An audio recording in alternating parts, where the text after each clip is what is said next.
To improve your gaming experience in Rocket League and address FPS drops, follow these steps to optimize your settings and system performance. Step 1. Update graphics drivers. Ensure that your graphics card drivers are up to date. Visit the manufacturer's website, NVIDIA, AMD, or Intel, and download the latest drivers for your graphics card.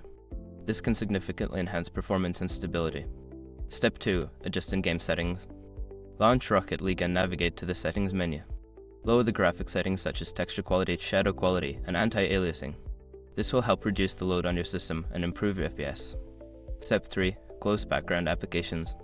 Before starting the game, close any unnecessary applications running in the background. This frees up system resources, allowing Rocket League to run more smoothly without interruptions. Step 4. Optimize system performance. Go to your computer's power settings and select High Performance Mode. This setting prioritizes performance over energy savings, which can help improve FPS during gameplay. Step 5. Verify game files. If you're experiencing persistent FPS drops, verify the integrity of the game files through the game launcher, Steam, or Epic Games.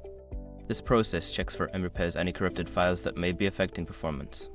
By following these steps, you should see an improvement in your Rocket League performance and a reduction in FPS drops. Enjoy your gaming.